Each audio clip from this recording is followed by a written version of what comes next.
Hello दोस्तों, आप सभी का आपके अपने यूट्यूब चैनल मैजिक साइंस में हार्दिक स्वागत है। आज अपन हिंदी के इस लेक्चर में पूछे जाने वाले वाक्यांश के लिए एक शब्द है जो बार बार एग्ज़ाम में पूछा जाता है, उसके बारे में अध्ययन करेंगे।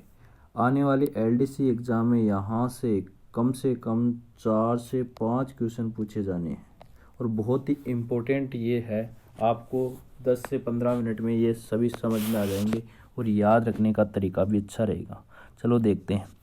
जो पहले जन्मा हो, अग्रज यानी जो पहले जन्मा हो, यानी दो भाई होते हैं, इसमें से एक होता है जो पहले जन्मा है, पहले जन्मेगा वो बड़ा होगा, बाद में जन्मेगा वो क्या होगा, छोटा।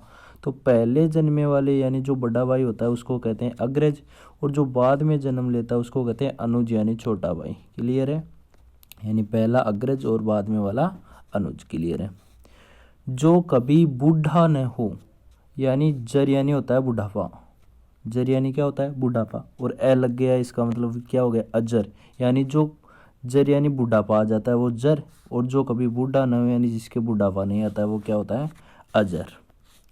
जिसका कोई शत्रु ने जन्मा हो, ने नहीं यहाँ न आएगा, जिसका कोई शत्रु न जन्मा हो वह क्या कहलाता है अजात शत्रु। जिसको जीता न जा सके, अजेय, जिसको जीता न जा सके। ध्यान रखना ये विशेष इंपॉर्टेंट है। अजय लिखा जाएगा एग्जाम में, लेकिन आपको क्या करना है अजय ही करना है। जो कुछ नहीं जानता, जो कुछ नहीं जानता, जे यानी होता है जानकार, जे यानी क्या होता है जानकार, और उसके आगे क्या लग गया ए, अज्ञे, यानी जो जानकार है उसके आगे ए लग गया तो क्या बन गया अज्ञे, यानी जो कुछ नहीं जानता वो क्या होता है अज्ञे। जिसे जाना न जा सके, जिसे जाना न जा सके वो क्या कहलाता है, वो कहलाता है अजहेय, वो क्या कहलाता है अजहेय। घर के सबसे ऊपर के खंड की कोठरी वो कहलाती है अट्टारी या अट्टालिका। नाटक में बड़ी बहन वो कहलाती है अत्तिका। विशेष इंपॉर्टेंट है, याद रखना। नाटक में बड़ी बहन क्या कहलाती है अत्तिका। पहाड़ के ऊपर की समतल जमीन अदितेका, और पहाड़ के नीचे की समतल जमीन होती है वो कहलाती है उपत्यका। दोनों बहुत इंपॉर्टेंट है, पहाड़ के ऊपर और पहाड़ के नीचे। देखो आपको कैसे याद रखना है, ऐसे लिखना ए, अब ये दी की मात्रा लगाएंगे ना तो ये ऐसे ऊपर से आएगी, तो आपको याद रखना ऊपर की समतल वो क्या कहलाती है अदितेका, यानी धीमे जो मात्रा लगाते हैं वो ऊपर से आ रही है, तो अदितेका ऊपर की समतल जमीन, और नीचे की समतल जमीन क्या कहलाएगी उपत्यका। याद रखना, दोनों बहुत इंपॉर्टेंट है। वह स्त्री जिसके पति ने दूसरा विवाह कर लिया वो कहलाती है अद्युडा, वो क्या कहलाती है अद्युडा कहलाती है। जिसके पति ने दूसरा विवाह कर लिया है वो क्या कहलाती है अद्युडा कहलाती है। क्लियर है?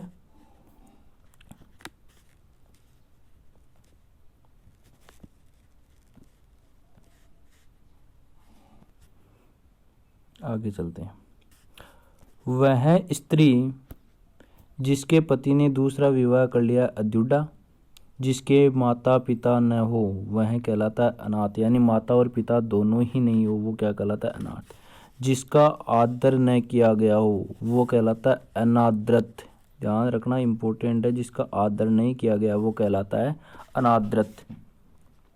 जो किसी बात का पता ना हो, जिसको यहाँ लिखना जिसको किसी बात का पता ना हो वो कहलाता है अनभिज्ञ, यानी उस बात से वो क्या है अनभिज्ञ है।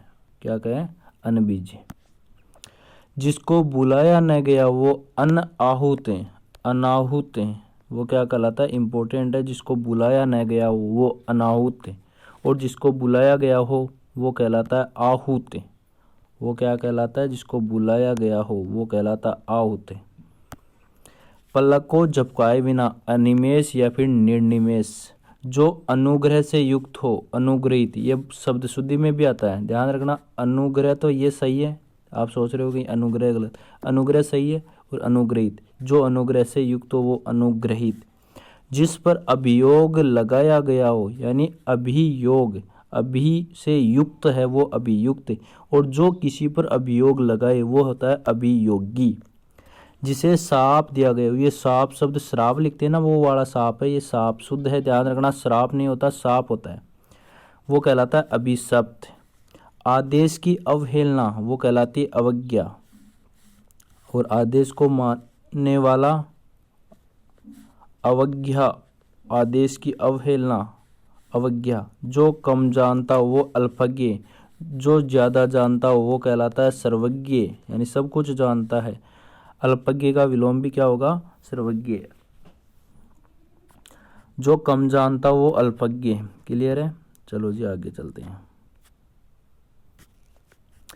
जिसे देखा न जा सके अलग से, यानी ऐसा लक्ष्य जिसको अपन देख नहीं सकते अलग से। जिसको प्राप्त न किया जा सकता अलभ्य, लभ्य यानी होता है प्राप्त करना, और जिसको प्राप्त नहीं किया जा सकता है वो कहलाता है अलभ्य।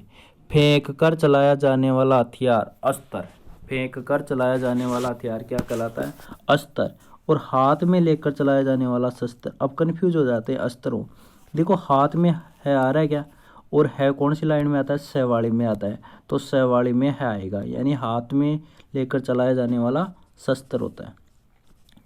जिसे सूंघा जा सके आग्रही, जिसे सूंघा जा सके वो क्या कहलाता है? आग्रही कहलाता है। शब्द शुद्धि में भी आता है ये बार बार। जिसकी भुजाएं घुटनों तक लंबी हो आजानुभाव, जो अतिथि का सत्कार करता है आतिथेय। दूसरे के हित में अपना जीवन त्याग कर देना आत्मोत्सर्ग, आत्म प्लस उत्सर्ग, आत्मोत्सर्ग। जो शीघ्र प्रसन्न हो जाए, आंसू यानी होता है शीघ्र, तोष यानी होता है प्रसन्न होना। जो शीघ्र प्रसन्न हो जाए वो कहलाता है आशुतोष। जो ईश्वर में विश्वास रखता है वो आस्तिक, जो नहीं रखता है वो कहलाता है नास्तिक। जिसे बुलाया गया वो आउत, जिसने अपना ऋण पूरा चुका दिया ऊ ऋण। ध्यान रखना ये बहुत इंपॉर्टेंट है, ये क्या है? इंपॉर्टेंट है। जिसने अपना ऋण चुका दिया हो ऊ ऋण। क्लियर है? ध्यान रखना ये ऊ फिर ऋणी, ऋण। जिसने अपना ऋण चुका दिया वो क्या कहलाता है? ऊ ऋण। पूरब और उत्तर के बीच की दिशा क्या कहलाती? ईशान। ध्यान रखना ये जो दिशा है ये उत्तर है, और ये क्या है? पूर्व। एग्जाम में बार बार कहते हैं इसको बोलते हैं ईशान। ये वाली दिशा है ये है आग्नेय, ये है वायुव्य, और ये है नेतृत्व। आ ई वा ने, ये से याद रखना, ऐसे करो। यहाँ क्या लिखोगे? आ यानी आग्नेय, ये ईशान्य या ईशान, ये वायुव्य, और ये क्या कहलाती है? नेतृत्व। चारों एग्जाम में बार बार आती है। आग्नेय, ईशान्य, वायुव्य, नेतृत्व, ऐसे याद रखना। यहाँ से स्टार्ट करना है लिखना, ऐसे चल के आना है। आ ई वा ने, आ ई वा ने। क्लियर? ऐसी जमीन जो अच्छी उत्पादक हो, ऐसी जमीन जो अच्छी क्या हो? उत्पादक हो, उर्वरा। जिस जमीन पर कुछ भी पैदा ना हो वो कहलाती है उत्सर। उत्सर का विलोम क्या हो जाएगा? उर्वरा। विचारों का ऐसा प्रवाह जिसमें कोई निष्कर्ष ना हो उआपोह है। विवाहित पत्नी से उत्पन्न पुत्र औरस कहलाता है, इंपॉर्टेंट है। काला पीला मिला रंग क्या कहलाता है? कपीस। ये कपीस में लिखना सीख लेना, ये कपी में छोटा आएगा, और वो कपीस होता है वो जो बानर शिव जी के लिए आता है वो कपीस वाला आता है, हनुमान जी के लिए सॉरी कपीस। जिस स्त्री की बोली कठोर हो उस बोली को तो कहते हैं कर्कश, और वो स्त्री कहलाती है कर्कशा जिसकी बोली कठोर हो। कुल का नाश करने वाला कुलांगर, एनवीएस में बार बार पूछा हुआ है ये, एनवीएस के वीएस में। कुल का नाश करने वाला क्या कहलाता है? कुलांगार। अमावस्या की रात कुहू, ये इंपॉर्टेंट है, ध्यान रखना। कु छोटा हु बड़ा, कुहू। अमावस्या की रात को क्या कहते हैं? कुहू। और पूर्णिमा की रात कहलाती है राका। आगे आ भी जाएगा वो क्या कहलाती है? राका।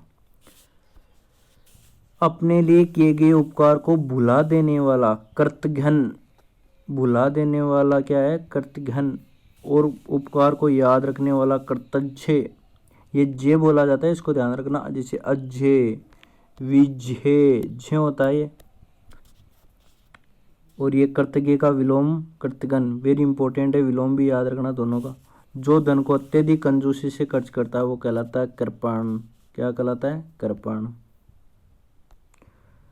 जहाँ धरती और आकाश मिलते हैं वहाँ क्षितिज, जैसे ये धरती है ये आकाश है, यहाँ मिलते हुए प्रतीत होते हैं ना, जहाँ सूरज अस्त होता है वो क्या कहलाता है? क्षितिज कहलाता है। पहले एक किताब भी चलती थी, भूख से पीड़ित शुद्धार्थ। जो बात गुढ़ यानी रहस्यपूर्ण हो ऐसी युक्ति क्या कहलाती है? गुढ़ोक्ति। वह काव्य जिसमें पद्य और गद्य दोनों मिश्रित हो वो कहलाता है चंपू। इंपॉर्टेंट है, याद रखना। चंपू क्या कहलाता है? जिसमें गद्य भी हो और पद्य भी हो वो क्या कहलाती है? चंपू। कार्य करने की इच्छा करने वाला चिकीर्षु और कार्य करने की इच्छा चिकित्सा, ये विशेष है, ध्यान रखना। बार बार इसमें कंफ्यूज करेगा, दोनों देगा आपको। तो जो आदमी होता है ना, रखने वाला, करने वाला, उनके नीचे मात्रा ऊ वाली आएगी लास्ट में, जैसे चिकीर्षु, जिगीषु, जिगित्सु। और कार्य करने की इच्छा, इच्छा लास्ट में इच्छा पर अटक जाए वहाँ चिकित्सा, जिगित्सा ऐसे आएगा। क्लियर है? ध्यान रखना इनको, इंपॉर्टेंट। कार्य करने की इच्छा रखने वाला चिकित्सु और करने की इच्छा करता है ना वो चिकित्सा। जो जल से उत्पन्न होता है, जल जय यानी होता है जन्म लेना, जल में जन्म लेने वाला जलद, जलज। और जल को बरसाने वाला जलद, जलज। जल में उत्पन्न कौन होता है? कमल। तो कमल के लिए तो क्या आएगा? जलज। और जलद बादल के लिए जल देने वाला, दया लास्ट में आता है तो देने वाला। जीतने की इच्छा, जिगिस्सा। किसी को जीत लेने की इच्छा रखने वाला जिगिस्सु। भोजन करने की इच्छा रखने वाला जिगित्सु। अब देखो ये याद कैसे रखना है, यानी जिसमें आधा आएगा तय, जिगित्सु रखने वाला, और इच्छा जिगित्सा। जिगित्सा यानी आधा, यानी वो क्या है? भूखा है, तब आधा आ रहा है, पूरा बढ़ जाएगा तब अक्सर क्या हो जाएगा? पूरा। तो आधा आएगा वो भोजन करने की इच्छा वाला आएगा। क्लियर है? आगे चलते हैं। किसी को मारने की इच्छा जिघांसा। अब देखो ये जिगात्सा, जिघांसा, इनमें देखो मारने की इच्छा है तो मारा किससे जाता है? गोली से। और गोली से आएगी ऊपर से, यानी ऊपर बिंदी आ जाए ना तो वो मारने की इच्छा है। मारने की इच्छा रखने वाला जिघांसु। क्या है? जिघांसु। जिंदा रहने की इच्छा जिजीविषा, और अधिक समय तक जीने की इच्छा जिजीविषु। ये शब्द शुद्धि में भी आता है।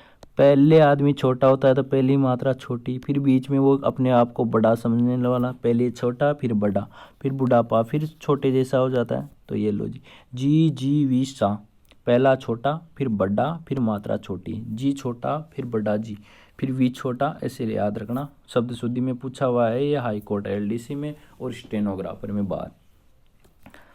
जानने की इच्छा जिज्ञासा, जानने की इच्छा रखने वाला जिज्ञासु। मोक्ष प्राप्त करने की इच्छा मुमुक्षा। देखो मोक्ष में क्ष आ रहा है तो इसमें भी मुमुक्षा, लेकिन इन दोनों में मुंह छोटा आएगा, मुमुक्षा। मोक्ष की इच्छा रखने वाला मुमुक्षु, ध्यान रखना। मरने की इच्छा मुमूर्षा, ये मुंह छोटा ये मुंह बड़ा, फिर मुमूर्षा। यहाँ मरने क्ष न आ रहा तब से आ गया। मरने की इच्छा रखने वाला मुमूर्षु। पश्चिम और उत्तर के बीच की दिशा भी बताई थी ना, आग्नेय, ईशान्य, वायव्य और नेतृत्व। पूर्णिमा की रात राका, ये भी मैंने बता दी थी। विजय की कामना विजिगिसा, ये ध्यान रखना, वी भी छोटा आएगा, जी भी छोटा आएगा, गी बड़ा आएगा, और विजिगिसा। क्लियर है? और सेना का वह भाग जो सबसे आगे रहता है वो क्या कहलाता है? हरावल, और पीछे वाला क्या कहलाता है? चंद्रावल। ठीक है, ये शब्द शुद्धि का एक पार्ट आ गया। एक पार्ट और आएगा जिसमें आपकी वाक्यांश के लिए सारे एक शब्द कंप्लीट करवा देंगे। ये इम्पोर्टेंट है। ये वीडियो यदि आपको अच्छा लगा हो तो इसे ज़्यादा से ज़्यादा शेयर करें। ठीक है, वीडियो को लाइक करें, कमेंट करें और चैनल को सब्सक्राइब करें। ठीक है, ओके, थैंक यू, धन्यवाद।